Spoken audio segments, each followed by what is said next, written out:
네, 진격의 변호사 유승수 변호사 모시겠습니다. 어서 오십시오. 네, 안녕하십니까. 네, 법대로 하자.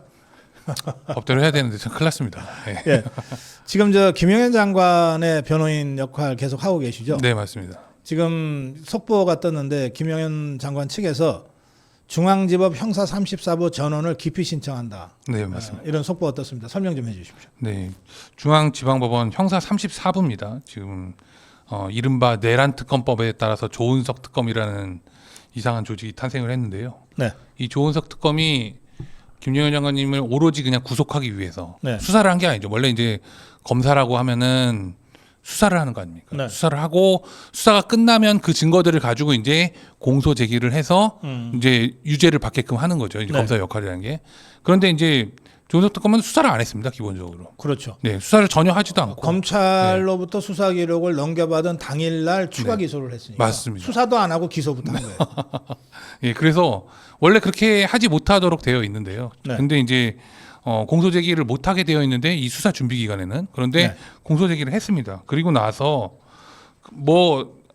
특검이라는 이 조직 자체가 원래 너무나 불법적이고 위헌적이기 때문에 네. 저희가 뭐 여러 말씀 드릴 게 있습니다만 아니 특검이 그런 짓을 했으면 법원이 그런 걸 통제를 해줘야 되거든요, 사실은. 예. 근데 이 사건은 이제 추가 기소한 사건은 형사 34부에 배당이 됐습니다. 중앙지법. 네. 형사 34부에 배당이 됐는데 이런 불법적인 공소 제기를 하면은 오히려 뭐 어떠한 이제 적법한 절차로 돌리기 위한 보완 조치를 요구한다거나 성명을 요구한다거나 네. 아니면은 법률에 따라서 공소 기각을 즉시 한다든가 아하, 이런 예. 방법이 여러 가지가 있습니다. 그런데 형사 34부가 택한 방법은 놀랍게도 조은석이 왜 그런 짓을 했겠습니까? 오로지 수사고 뭐고 필요 없이 김용현 장관님 그냥 구속해 둬야 되겠다. 네. 그것 때문에 이렇게 한 거거든요. 네. 네. 근데 공소만 제기하니까 공소 제기한 거 그거밖에 없는데 공소장이 한 3-4페이지 정도 됩니다.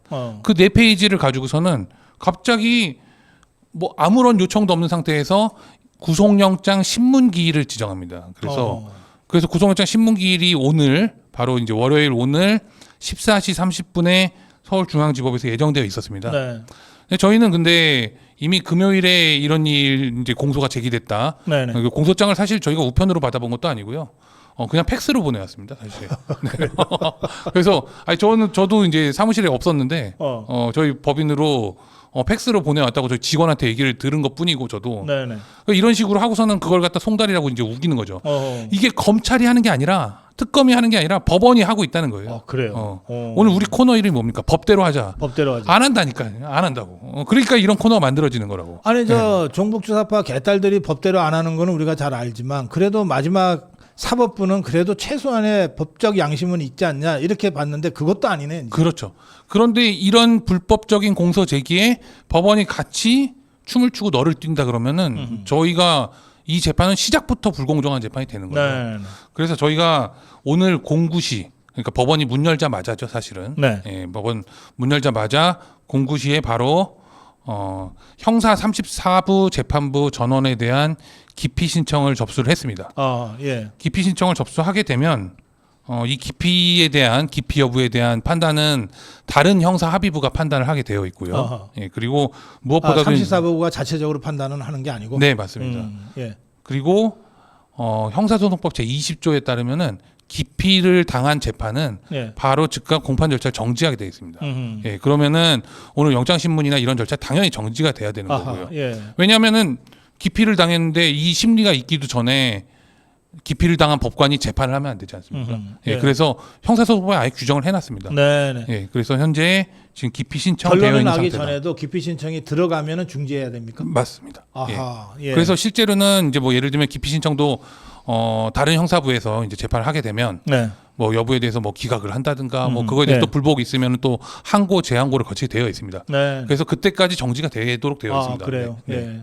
그 좌파들이 그 법의 고점을 이용해서 재판부 기피 신청을 한 번 하고 두 번 하고 그렇게 되면 또 한 2-3주 지나가고 이렇게 그 재판 지연 전술을 그동안 써왔잖아요. 맞습니다. 근데 이거는 재판 지연하려고 그러는 게 아니고 그럼요. 지금 김영현 장관 입장에서는 재판 지연해 드리려고 하나도 없어요. 6월 30일에 빨리 저 만기로 나와야 되고 그리고 나서 빨리 재판 받아서 무죄를 증명하고 싶은 사람이니까. 맞습니다. 예. 지금 좋은 말씀을 해주셨는데요. 저희는 빨리 재판을 받기를 원하죠, 오히려. 예. 그리고 절차에 적극적으로 협력하고 있습니다. 그런데 이 절차를 이 재판이라는 절차를 예. 실체적 진실을 규명하고 절차적인 적법성을 갖추는 절차가 되는 것이 아니라 네. 이 지금 특검과 지금 법원이 하는 행태는 네. 그냥 사람을 잡아놓는 재판 그 자체가 형벌이 되는 거죠. 그러니까 아. 재판 그 자체로서 구속을 하고 인신 구속을 해서 사람에게 형벌을 가하는 네. 결국에는 재판에 의하지 아니한 형벌을 받는 효과를 받게끔 하기 때문에 이런 재판은 저희가 재판이라고 할 수도 없다고 생각을 합니다. 네. 그래서 그 사실은 불구속 원칙이라는 헌법의 정신에도 불구하고 아주 특수한 경우에는 네. 이제 구속해서 수사 재판을 하게 되는데 네. 이거를 이 무고한 사람에 대한 징벌적 수단으로 악용하는 이런 일들을 지금 저 특검과 검찰과 재판부가 지금 하겠다는 거니까 이것에 대해 강력하게 저항하지 않을 수 없는 거죠. 맞습니다. 실제 이제 청주 간첩단 사건 같은 경우에는 이 기피 제도를 갖다가 진짜로 악용을 해서 네. 2년 3년을 갔어요. 그것만으로. 아. 예. 그런데 지금 이거는 지금 또 이제 재판부가 여러 가지 이제 또 편법을 또 아마 생각을 하고 있을 겁니다. 뭐 간이 기각이라는 제도도 있고 뭐 있습니다. 있기는. 그런데 그렇다 하더라도 형사소송법에 아예 규정이 되어 있습니다. 진행을 하지 못하도록. 그러니까 저희가 불복 절차나 이런 것들도 당연히 생각을 하고 있고요. 네. 그리고 지금 이 형사소송법에 이렇게 제도가 되어 있는데도 이걸 정지 안 하고 계속한다. 근데 반면 이재명 재판은 네. 법률이나 헌법에 아무런 근거가 없습니다. 그런데 그냥 대통령이 됐으니까 당선됐으니까 무슨 선거무효 소송하듯이 당선되면 다 용서가 되잖아요. 선거무효 소송이라는 게 공직선거법상으로. 그런데 이재명 재판이나 이런 거는 그냥 자의적으로 정지를 해주지 않습니까 지금? 그리고 나중에 심지어는 무슨 야당의 대표라는 사람이 가서 뭐 임기 끝나면은 재판을 받아달라라고 무슨 부탁을 하고 이런 상황, 이런 지경에 이르는 상황에서 김용태가 어제 가서 그 짓을 했어요. 저는 정말 놀랐습니다. 네, 정말 임기 끝난 다음에는 재판 좀 받아주세요. 재판 좀 약속 좀 해주세요. 예. 이거는 정치적인 논박의 대상이 되는 것이 아니고요. 법률대로 하느냐, 법치주의가 있느냐 없느냐의 문제입니다. 네. 예. 자, 그런가 하면 지금 특검이 내란 특검이라고 이름 붙인 저 특검이 네. 경찰하고 뭐 이 협의를 해서 윤석열 대통령을 낯이 어떻게든 저 감옥에 집어넣겠다고 지금 그러고 있는 거죠. 맞습니다. 예. 그런데 지금 내란 특검, 그러니까 조은석 특검 같은 경우에는 지금 이미 재판이 진행 중이잖아요. 예. 대통령께서도 윤석열 대통령께서도 재판이 진행 중이기 때문에 이걸 자기네들 마음대로 할 수가 없는 거예요, 사실은. 네. 자기네들 마음대로 그러니까 이제 김용현 장관님에 대해서도 빨리 기소를 하고 법원의 법원의 손에 의해서 구속영장이 발부되게끔 하기 위해서 이런 짓을 하는 건데요. 예. 지금은 그러니까 일단은 뭐부터 하겠다? 구속영장이 아니라 체포영장부터 해보겠다. 이런 지금 얘기를 하고 있습니다. 그런데 지금은 이제 물론 이제 대한민국 지금 사법부가 완전히 신뢰를 잃고 지금 오히려 이렇게 불법에 조력하는 행태도 많이 보여주고 있습니다만 원칙적으로 안 되는 게 있습니다. 이 뭐냐면 재판을 수사랑 같이 하면 안 되는 겁니다. 네. 수사를 하고 재판을 해야죠. 그렇죠. 정확하게 얘기하면. 예. 그런데 지금 특검의 주장은 경찰하고 이런 협의를 하고 있다는 그 자체는 뭐냐면 이미 체포를 통해서 수사를 하는 외관을 띠겠다는 것이고요. 그런데 더 수사할 게 없는 것이 네. 지금 김용현 장관에 대한 추가 기소로 이미 다 드러났습니다. 왜냐하면 이 사람들은 기존에 했던 수사가 너무 잘 돼 있어요. 쉽게 말하면. 있는 거 없는 거 탈탈 털었으니까. 그러니까 우리는 7일 만에, 3일 만에도 기소할 수 있는 수사 기록이 있어라는 거 아닙니까? 예. 그러면 이미 뭐겠습니까? 체포의 필요성도 없는 것이고 구속의 필요성은 더더욱 없는 것이고 전체적으로 볼 때는 수사의 필요성 자체가 존재하지 않는 것을 지금 이 내란 특검이 자인하고 있습니다. 그렇다고 하면은 저희가 이제 김용현 장관님이 지금 뭐 기간 만료로 석방이 되느냐, 뭐 아니면은 뭐 보석으로 나가느냐 여러 가지 말들이 많습니다. 그런데 김용현 장관님께서 이런 투쟁을 하는 이유 중에 하나는요. 김용현 장관님의 이 인신구속에 관한 문제가 다른 피고인들, 대통령을 포함한 뭐 장군들을 포함한 모든 피고인에게 영향을 미치는 사건이기 때문에 끝까지 이렇게 투쟁을 하시는 겁니다. 그래서 지금 김용현 장관의 이 재구속에 관한 인신구속에 관한 이 문제가 저들의 뜻대로 되지 않는다면 이후의 절차는 아마 진행되기 어려울 것이다. 네. 우리 지금 유승수 변호사가 설명해 주신 대로 저 특검이 검찰 수사 기록을 보고 하루 만에 추가 기소를 했다는 것은 검찰 수사가 잘 됐다는 뜻이거든요. 그렇죠. 더 할 필요 이게 없다는 거죠. 특검 입장에서 검찰의 수사가 부실했다 그러면 자기들이 다시 수사를 해서 뭐 한 달 후에 또는 뭐 일주일, 이주일 후에 검찰 수사가 부실했다. 그러니까 이런 것을 우리가 추가 기소해야 되겠다. 이게 되는데 당일날 서류 보고서 바로 했다는 것은 검찰 수사가 잘 됐다는 걸 전제하는 거니까. 맞습니다. 그런데 다시 수사할 이유가 뭐 있냐 이거. 수사의 필요성 자체가 없죠. 그리고 제발 법원이 좀 정신 좀 차려야 되는 게 예. 우리가 이제 영화 같은 거 많이들 보시잖아요. 뭐 얼마나 그 막 그럴 듯하게 배웁니까? 또 판사들이 뭐 이제 법 배울 때는.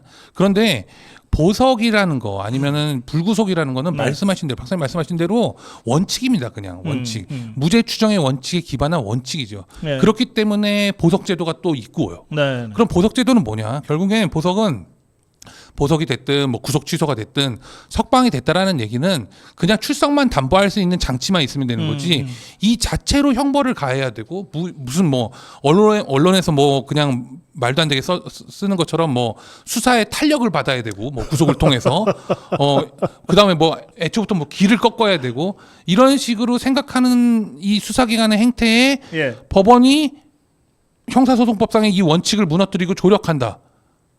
그런데 이렇게 뻔뻔하게 얘기할 거면 애초부터 이재명 재판부터 그렇게 했어야죠, 사실은. 이재명 재판에서 유죄가 나와도 법정 구속 하나도 안 하지 않습니까? 네. 조국 재판에서 마찬가지잖아요. 그래요. 법정 구속도 안 합니다. 유죄가 나와도 법정 구속을 안 합니다. 그런데 지금 와서는 다 구속해보고 구속을 통해서 우리가 형벌을 가하겠다. 이건 법원 자체가 문제가 있는 겁니다. 예. 자, 그런가 하면 어제 이제 아까 뭐 김영태 얘기 잠깐 하셨는데 어제 이재명이랑 김영태랑 송원석이 이제 점심을 같이 했어요. 그런데 그 자리에서 이제 김영태가 김민석이가 워낙 의혹이 많으니까 이런 사람 그 지명 철회해달라 사퇴시켜라라고 했더니 아니 뭐 가족 신상까지 뭐 그렇게 하고 그래서 뭐 입각하겠다는 사람들이 다 고사하고 뭐 이렇게 쭉 설명을 하다가 갑자기 김영태한테 네. 그런데 아니 김영태 본인도 털면 안 나오겠냐. 자기가 나오니까 남도 나오는 줄 아네요. 그러니까 무차별적으로. 이거는 완전 협박당했다고 보는데. 저는 이게 이제 이 국면이 계속되니까 예. 심지어 어떤 생각이 드냐면 물론 뭐 제 뇌피셜입니다만 예. 무슨 생각이 드냐면 아니 이재명이 애초부터 사실은 제가 알기로는 김민석하고 어떤 연이 있는 단계는 아니거든요. 왜냐하면 김민석은 그렇죠. 그렇죠. 좀 달라요. 네, 다릅니다. 원래. 족보도 다르고 달라요. 그러면 일부러 국무총리를 시킨 게 아닌가 싶습니다. 왜냐하면 거기에 올라가면은 탈탈 털리거든요. 사실 탈탈 털립니다. 그렇기 때문에 이 김민석이 사실은 또 제가 볼 때 이번에 역할을 했다고 하면 본인의 전문성을 살려서 자금 조달 상무 역할을 했을 거예요. 이 이재명 캠프에서. 그럼 많은 걸 알고 있잖아요. 그러면 이거 보내야 된다고. 이걸 보내야 되는데 어떻게 보내냐? 자기 손으로 보내면 이제 저거 하니까. 차도살인이구나. 그렇죠. 국무총리 한 번에 그러면 김민석은 뭣도 모르고 그냥 넙죽 받은 거죠. 아하. 올라가니까 이제 탈탈 털리는 거죠. 저는 그런 게 아닌가라는 생각이 듭니다. 사실은.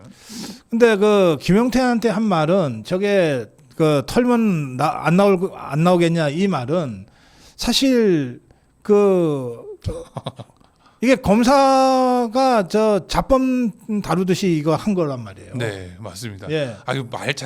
그 자리를 뒤집어 엎고 나왔어야죠. 그런 얘기 그러니까. 들었다면. 네.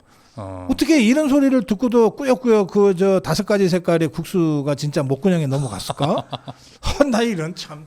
이러니 읍소한다 소리가 나오는 겁니다. 그리고 예. 우리 같으면 이제 이렇게 해야죠. 우리 같으면 제가 만약에 대통령이 된다면 예. 뭐 그냥 얘기하는 겁니다. 예. 제가 만약에 대통령이 된다면 이재명을 꼭 국무총리를 시키고 싶어요. 저는. 이재명을 꼭 국무총리 시켜서 국무총리도 안 되는 사람이 대통령이 됐다라는 이 추악한 현실을 역사에 남기고 싶습니다. 반드시. 그래서 이재명은 아마 좋다고 받을 거예요. 왜냐하면 국무총리 되면은 또 재판 안 받을 수 있으니까. 그러나 청문회를 통과할 수 없다. 네, 그렇게 말씀드릴 수 있습니다. 네. 자, 그건 그렇고 이 김민석이 이거 보면 아까 말씀하신 대로 비자금 전문가처럼 네. 이거 어떻게 보세요? 법률가로서. 글쎄 법률가로서 뭐 말씀드리지 않아도 예. 뭐 법률까지 필요한 얘기가 아니잖아요. 이게. 법률까지 필요한 얘기가 예, 아니다. 저는 오히려 예. 사실관계에 관한 문제고 어떤 이런 현실적인 법률 판단 이런 것들은 고성국 박사님께서 너무 잘 말씀해 주셔서 아니 대한민국 국민 누가 봐도 예, 말이 안 되는 얘기 아닙니까? 그런데 이제 저는 이게 사실은 그 이재명의 그 호텔 경제학론 있잖아요. 호텔 경제 예. 궤변론이 예. 있습니다. 그런데 그것이 이제 매운맛 현실 버전으로 돌아왔다 이렇게 생각합니다. 예. 결국에 뭐냐 그 호텔 경제 궤변에서는 뭐 누가 손해를 봅니까? 호텔이 손해를 보잖아요. 호텔 손해 보죠. 지금 여기는 돈을 빌려준 사람이 자발적으로 내가 손해를 보겠다 나왔어. 심지어 이거는 호텔 경제학에서는 호텔이 자발적으로 한 건 아니거든요. 그냥 노쇼가 발생한 것뿐이지. 그런데 이거는 내가 돈을 빌려주지만 안 받아도 돼. 라고 자발적으로. 그러니까 그 돈이 막 시장을 돌아다니는 거죠. 막 검은 시장도 돌아다니고 막 이러면서 경제를 활성화시킨다. 이런 MS 경제학이라고 그러더라고요. 이거를. 뭐 수입보다 지출이 많은 경제학. 그래서 MS 경제학, 민석 경제학이라고 호텔 경제학의 매운맛 현실을 발전한 형태다 이렇게 보고 있습니다. 심지어는 저 돈 빌려준 사람들이 김민석 억울하다고 기자회견까지 하려고 그랬는데 김민석이가 말렸다고. 아, 그러니까요. 이게 얼마나 아름다운 풍경입니까, 진짜. 네. 이런 풍경은 그러니까 현실에서는 있지 않는 경제학론이죠, 경제론이. 예.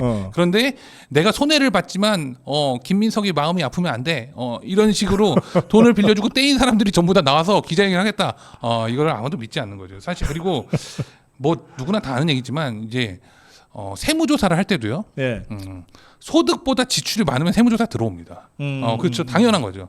왜냐하면 소득은 숨길 수가 있어요. 사실은. 소득은 뭐 예를 들면은 뭐 현금으로 받는다거나 뭐 이러면 지금 김민석이 얘기하는 것처럼 뭐 출판회를 통해서 받는다거나 이러면 숨길 수가 있죠. 신고 안 하면 숨겨지는 그렇죠. 거야. 근데 지출은 숨길 수가 없는 거죠. 아하. 근데 지출도 숨긴다고 숨겼을 거예요. 좀 덜 써야 되는데 그게 지금 갭이 나는 게 지금 뭐 거의 뭐 한 6억 가까이. 6억. 예, 최소 6억 가까이. 작게 작아서 6억. 작게 잡아서. 작게 작았어. 예, 그런데 보통 이 지출과 소득의 갭이 1억 이상 나면은 무조건 잡습니다, 이거. 그런데 지금 여태까지 안 잡힌 게 오히려 저는 진상 규명이 돼야 된다는 생각이에요. 예. 그래요. 그런가 하면 지금 뭐 칭화대 석사 학위가 계속 논란을. 그러니까 김민석이가 해명하면 덮고요. 맞습니다. 저는 이제 김민석의 자녀 논란도 있고요. 그런데 김민석의 자녀 논란은 우리가 사실은 또 보면은 언제 본 것 같은데 막 이런 생각이 막 듭니다. 그렇죠. 2019년에 우리 많이 봤어.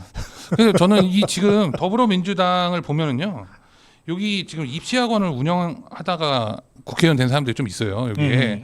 그래서 이 그래요. 입시 컨설팅에서 서로 이제 막 공유를 하고 있다.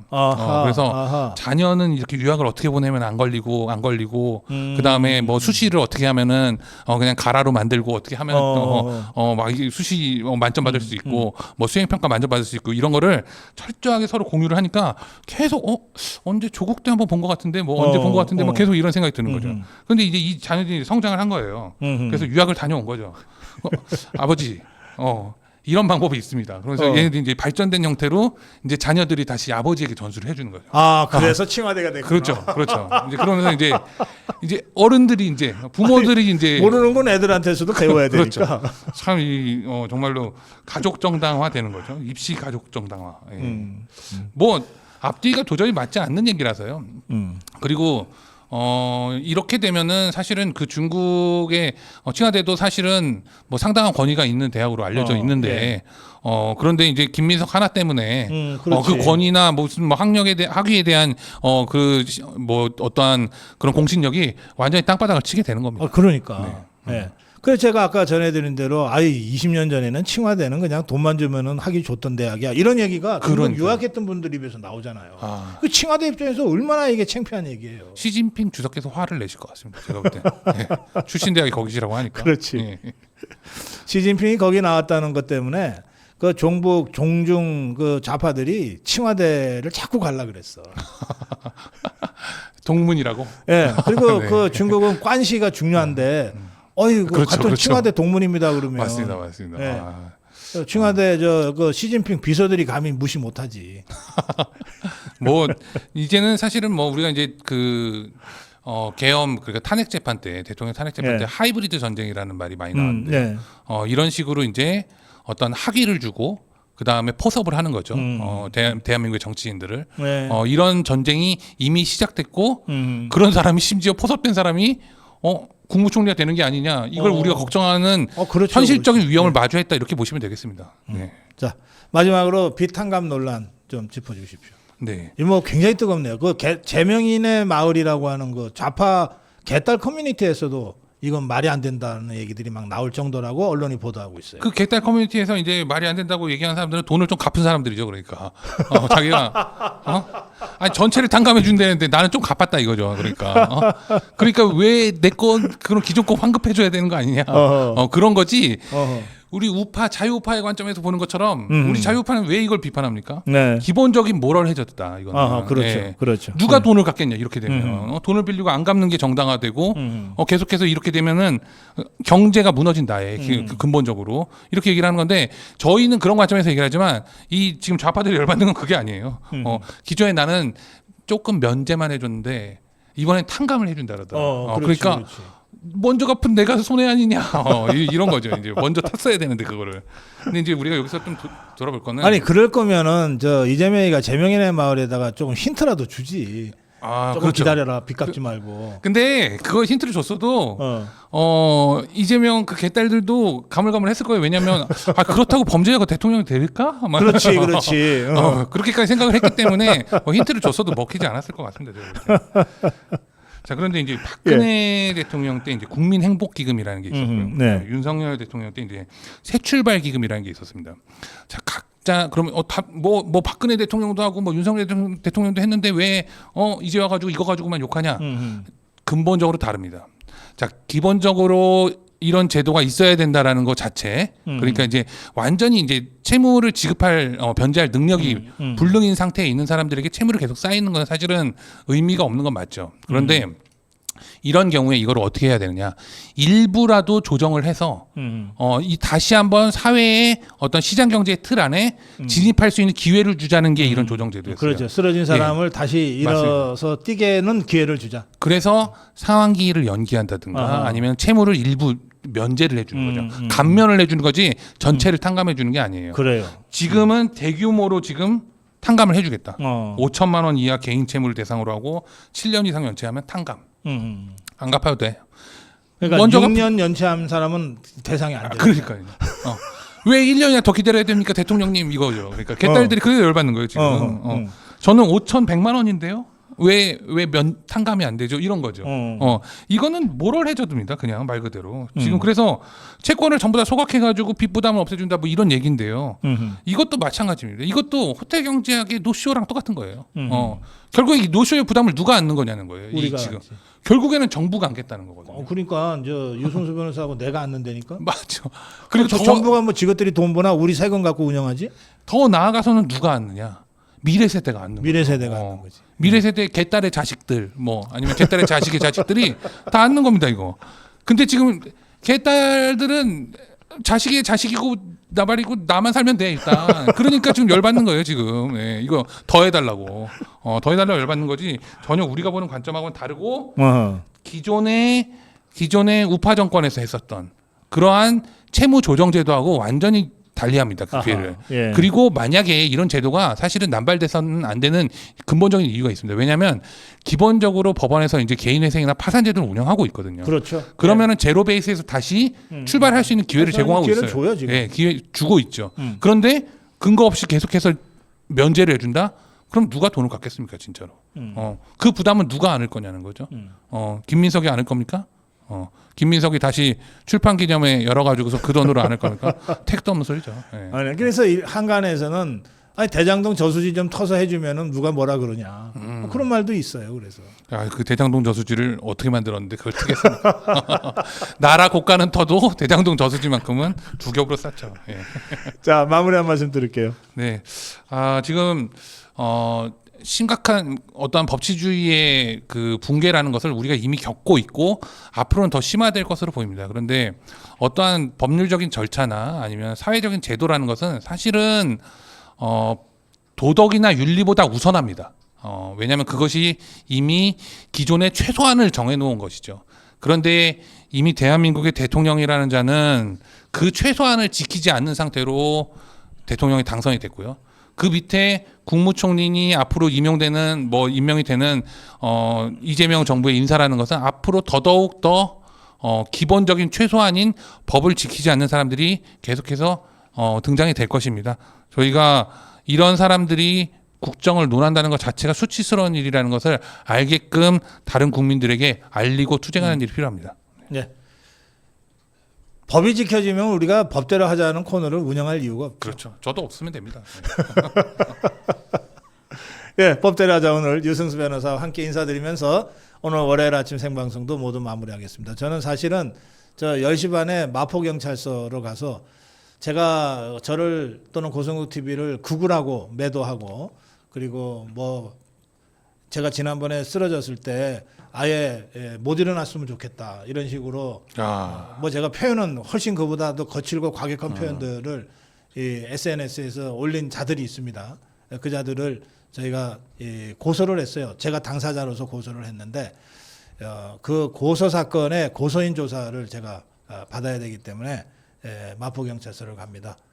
그러니까 여러분들 걱정하지 마시고 제가 고소 당하거나 고발 당해서 가는 건 아니니까 걱정할 건 없고요. 또 우리 고성국 박사님께서 위대한 투쟁에 나서 주셨습니다. 조국하고 조민이 얼마 벌었는지 한번 되돌아 보십시오. 그렇게 이제 우리가 사법적으로 해야 될 최소한의 투쟁들을 해나가면서 우리 자유파의 투쟁 의지를 보여야 된다 이런 문제의식을 갖고 갔다 오겠습니다. 자, 유승수 변호사와 함께 인사드리고 저는 내일 아침 8시 생방송으로 여러분 다시 뵙겠습니다. 아까 예고해드린 대로 바로 곧 이어서 제가 양산에서 토요일 저녁에 우리 아미고 동지들과 함께 했던 그 대담 간담회인데요. 거기 한 30분 정도 되는 제 특강 영상을 바로 보내드리겠습니다. 여러분들 끝까지 함께 해주시기 바랍니다. 유승수 변호사 고맙습니다. 감사합니다.